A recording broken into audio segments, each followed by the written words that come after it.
Swayam Prabha. Digital India. Educated India.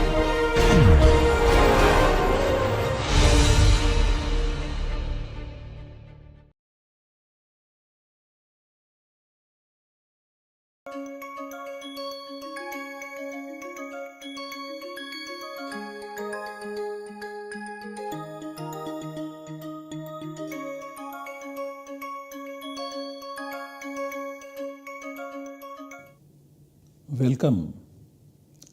I welcome you all to this lecture in the course Samāsa in Pāṇinian Grammar 2. As is our practice, we begin our lecture with the recitation of the Mangalacharana. Vishvesham Satchidanandam Vandeham Yokhilan Jagat Charikarti Baribharti Sanjariharti Leelaya. Vishvesham Satchidanandam Vandeham Yokhilan Jagat Charikarti Baribharti Sanjariharti Leelaya. In this lecture, we shall be revisiting the theory of compound formation. This is extremely important to know how Avyayabhava, Bahuvrihi and Dvandva Samasas get formed. This particular theory is called Samartha theory, and it is based on the Karaka theory stated in the Paninian grammar. Both these theories are part of Paninian grammar, and this is as simple as that. The theory of compound formation is called Samartha theory, and it is based on the Karaka theory. This is the simple explanation or simple description of the theory of compound formation in Paninian grammar.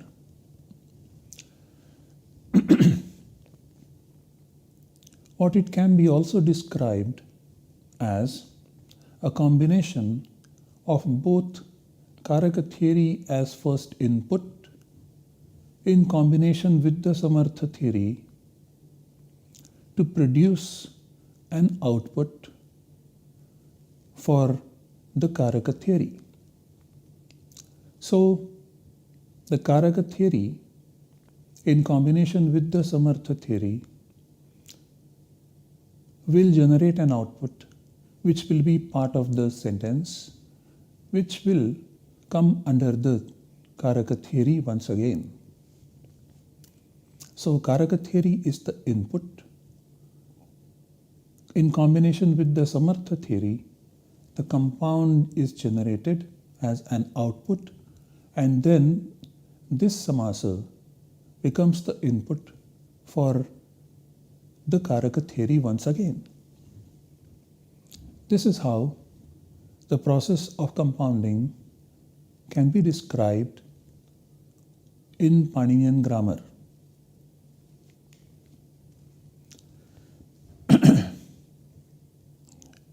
What this means is that the input for the process of compounding is a sentence, vakya in Sanskrit. And a vakya is made up of padas.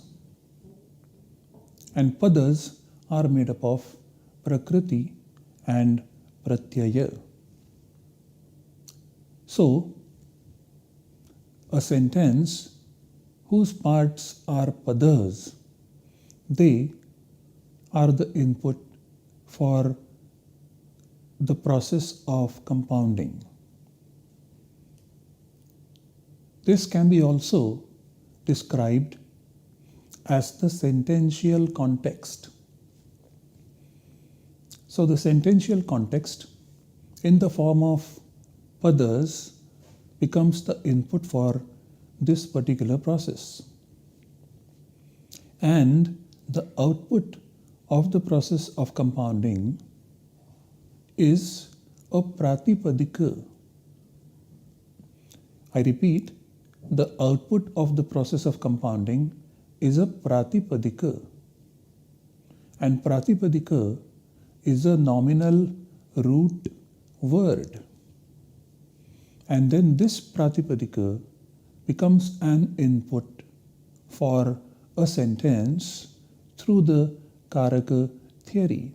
This is what we meant when we said that Karaka theory is the input. In combination with the Samartha theory, compound is generated and then it becomes an input for the Karaka theory. So, we repeat that the input for the process of compounding is a sentence and the output of the process of compounding is a pratipadika. Pratipadika is a nominal root word, and this nominal root word becomes an input of a sentence. Then that sentence further can also become an input for the next level of compounding, and the output of this process would be again a pratipadika. And this process can continue recursively. This is unending, at least theoretically, that one sentence becomes an input for the compound and the output generated is a pratipadika, and this pratipadika once again becomes an input for the Karaka theory and also the sentence, and that sentence can once again become an input of the process of compounding. Let us take an example. Here are the meanings stated on this particular slide. The first two bullets put together are Ram and Lakshman go. And here Ram and Lakshman are independent meanings. The second bullet says Ram Lakshman go. This is the compound meaning. Then Ram Lakshman, which is a compound meaning, is appended with another meaning, Bharat. And we have Ram, Lakshman and Bharat go. So, Ram and Lakshman in the first bullet are part of the sentence of Ram and Lakshman go. So these two words, these two meanings in the sentence meaning, they become input for the Ram Lakshman, which is the Samāsa meaning. Now this Samāsa meaning is compounded with the other meaning which is part of the sentence. And so we have Ram Lakshman and Bharat go, and then there would be compound meaning once again, and we will have Ram Lakshman Bharat go. Now we have Ram Lakshman Bharat as one unit and Shatrughna go. And then we can form the compound meaning Ram Lakshman Bharat Shatrughna go. This can continue up to the level the speaker wants. Now, these meanings, they are conveyed through the words, and then the words will also undergo similar formations.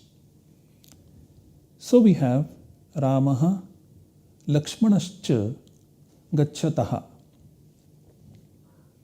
And here we have a sentence with 4 words, and Ramaha and Lakshmanaha and Cha, which is part of a sentence, becomes an input for the process of compounding, and Rama Lakshmana is a compound form generated, and this Pratipadika Rama Lakshmana then becomes an input for the sentence, and so we have Rama Lakshmanau Gacchataha as the sentence.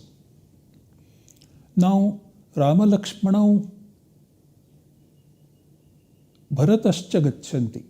This is the next set of sentences which conveys the next set of sentence meaning.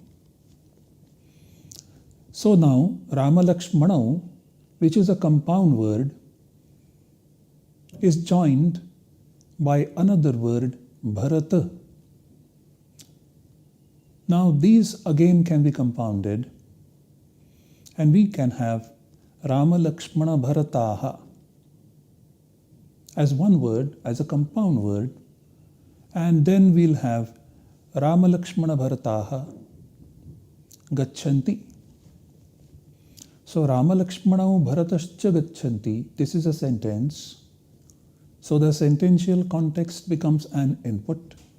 Rama Lakshmanau and Bharataha, they become input for the derivation of the compound, and Rama Lakshmana Bharata is the compound form generated, which then becomes an input for the sentence, and then we have Rama Lakshmana Bharataha Gacchanti as the output sentence. Then this Samāsa, Rama Lakshmana Bharataha, this becomes part of the sentence, and then Shatrughnascha can be joined with it, and then we have Rama Lakshmana Bharataha Shatrughnascha Gacchanti. This third set of sentences expresses the third set of meaning demonstrated on the previous slide. So now, Rama Lakshmana Bharataha Shatrugnaha, these get compounded, and we have Rama Lakshmana Bharata Shatrugnaha Gacchanti. So Rama Lakshmana Bharataha Shatrugnaha Cha, these are part of the sentence. So this sentence becomes the input, and Rama Lakshmana Bharata Shatrugna, this becomes the Samāsa output, which is a Pratipadika, and then this becomes part of the sentence, and so we have Rama Lakshmana Bharata Shatrugnaha Gacchanti. So Rama Lakshmana Bharata Shatrugnaha, which is an example of a Dvandva Samāsa, can be now said to have another Dvandva Samāsa, Rama Lakshmana Bharataha, in its garbha. Rama Lakshmana Bharataha in its turn is an example of a Dvandva Samāsa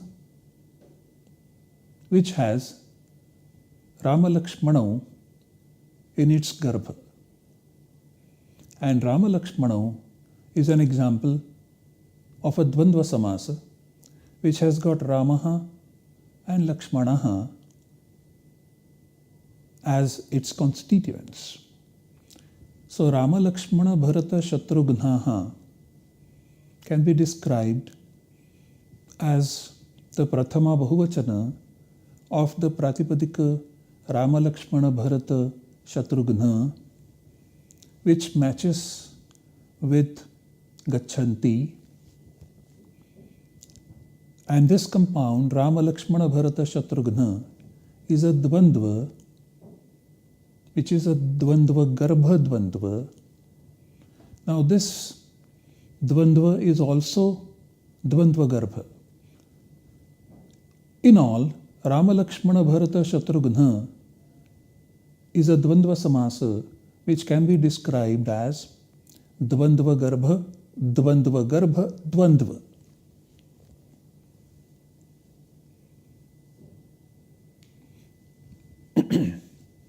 It can be shown in the form of the following equation. Input is a sentence which has got 4 words, W1, 2, 3 and 4. Now each W is made up of root and termination.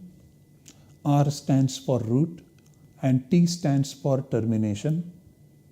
R1 plus T1, R2 plus T2, R3 plus T3 and R4 plus T4. Now W1, W2 and W3 can be compounded together, and in fact was compounded together to produce an output in the form of Wx. Now this Wx will have Rx plus Tx as its internal structure, and this Wx can further be compounded with W4, and W4 will have R4 plus T4. Now Wx is Rx plus Tx. Now this can be further shown as R1 plus R2 plus Tx. In this manner, the internal structure of the Samāsas can be shown.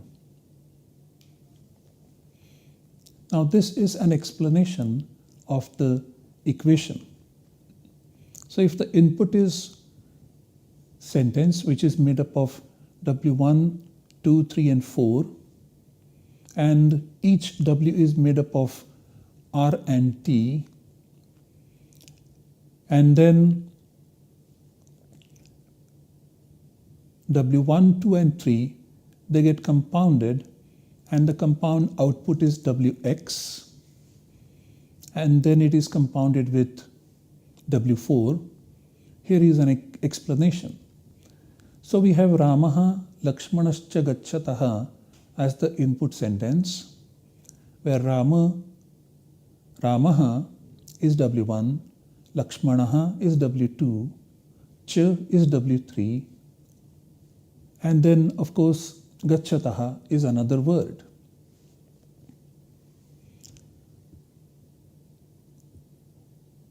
Then Ramaha can be rewritten technically as Rama plus Su. Rama is R1 and Su is T1. Lakshmanaha can be rewritten as Lakshmana plus Su, where Lakshmana is R2 and Su is T2. Cha can be rewritten as Cha plus Su, where Cha is R3 and Su is T3. And Gacchataha can be rewritten as Gama plus Tas, where Gama is R4 and Tas is T4. Now, W1, 2 and 3, they get compounded and we get the output in the form of a sentence where there is Wx with W4. So Rama Lakshmana is that Wx in which Rama Lakshmana is the Pratipadika and Au is the Pratyaya. So Rx is Rama Lakshmana and Tx is Au. And R4 plus T4 is the same, Gama plus Tas. Now, this Rx can be shown to have R1 and R2, Rama and Lakshmana, and then further internal structure of Ramaha and Lakshmanaha can also be shown within this particular structure. Su in Rama plus Su and Su in Lakshmana plus Su are the heads of the respective units. To them are linked the meanings of Rama and Lakshmana. These two, Su and Su, are linked to each other by the speaker, and thereby are linked two meanings of two independent words or padarthas, and thereby are linked two padas. The interlinked meanings are the input, and similarly the interlinked words also are the input. And these meanings are merged together and one meaning output is generated, also known as Samāsa, and also the words are merged together and one word output is generated, which is also known as Samāsa. So Samāsa and Samāsa, they correspond with each other. This output merged one unit of meaning becomes part of the sentence meaning. Similarly, this output merged one unit of word becomes part of the sentence, and this output is a nominal root, also known as a Pratipadika. Now, to this Pratipadika is added a termination called Sup, which makes it, namely the Pratipadika, eligible to be used in a sentence in the form of a pada. This is how we can explain this particular equation and also the internal structure of the Samāsa. The example taken here is that of a Dvandva Samāsa, and similarly examples of Bahuvrihi and Avyayi Bhava can also be shown to be explained in a similar manner. These are the texts referred to. Thank you very much.